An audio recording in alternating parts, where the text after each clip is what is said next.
So basically आपको जिस चीज का इंतजार था कि क्या आने वाले या आ गए इस स्ट्रेन की वजह से आपका एग्जाम कैंसिल होगा, तो बेसिकली अभी तो आपके एग्जाम की डेट नहीं आई है, पर आज आपको मैं कुछ तथ्य, प्रमाण और जानकारी देती हूँ, क्योंकि मैं बायोलॉजी के एजुकेटर हूँ तो मेरी ये जिम्मेदारी है मेरे कंधों पर कि मैं आपको इस चीज से अवेयर कराऊं और आपको ये बताऊं कि आपको एक टेंटेटिव चीज बताऊं कि क्या एग्जाम कैंसिल होगा या नहीं होगा। समझिए, ये BF7 वेरिएंट क्या है। बेसिकली जो अभी आप लोगों ने वेरिएंट नया नाम सुना होगा जिसका नाम था ओमिक्रॉन, तो आपका जो 4th वेव अगर आपकी इंडिया में आएगी तो वो 4th वेव होगी। तो आप लोगों ने वेरिएंट का नाम सुना होगा ओमिक्रॉन।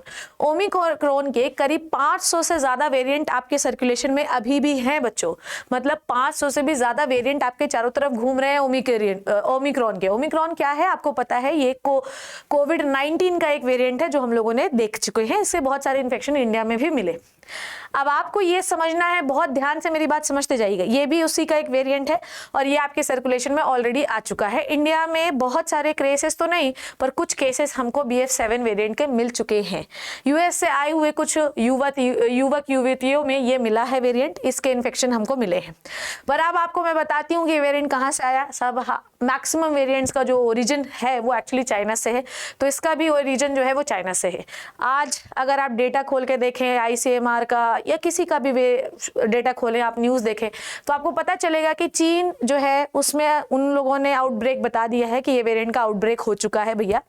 अब भाई 3 करोड़ से ज़्यादा लोग इस वेरिएंट की वजह से इन्फेक्टेड हैं वहाँ पे। अब वहाँ से अगर कोई भी आएगा और उसको इन्फेक्शन है तो वो इंडिया में भी फैल सकता है। मतलब इंडिया भी हाई रिस्क जोन में तो नहीं कहोगे अभी, क्योंकि एशियन कंट्री है इंडिया भी, तो हमको भी होने के चांसेस हैं। पर इंडिया में इन्फेक्शन ज़्यादा क्यों नहीं होता है ये आपको मैं समझाती हूँ।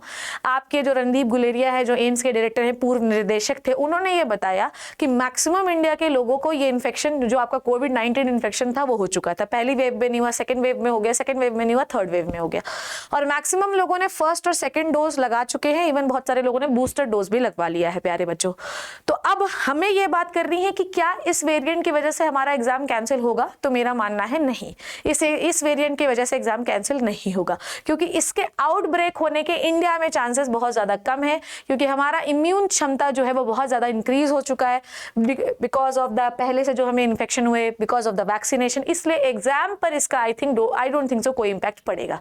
पर क्योंकि वेरिएंट की एंट्री आपके जो है कंट्री में हो चुकी है, तो आपको डेफिनेटली प्रिकॉशन इससे लेना चाहिए, क्योंकि एग्जाम होगा। एग्जाम बहुत ही रिजिड कंडीशन, बहुत ही ऐसी कंडीशन आ जाती है कि एग्जाम नहीं हो सकता है, तब नहीं होता है, पर अभी ऐसी कोई कंडीशन नहीं आई है। और पर हाँ, आ जरूर सकती है, क्योंकि किसी ने फ्यूचर देखा नहीं है।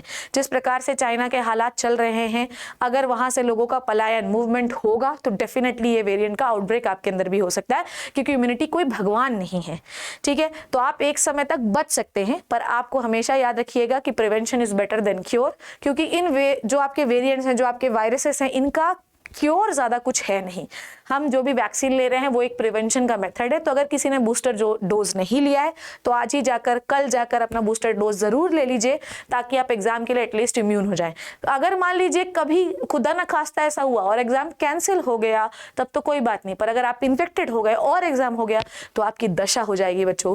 तो कृपया करके बूस्टर डोज जरूर लगवाइए, और एग्जाम कैंसिल नहीं होने वाला है तो तैयारी आप बना के रखिए और तैयारी करते रहिए, क्योंकि एग्जाम तो होगा आपका। आई होप जो मैंने आज आपको समझाया वो अच्छे से समझ में आया। शिप्रा मैम की बातों को हमेशा सीरियसली लिया करो। बायोलॉजी का बेताज बादशाह बनना है तो यही बनेंगे हम, यही मैं आपको पढ़ाऊंगी। I hope you learn and enjoyed the video. Thank you so much बच्चों, take care and bye bye.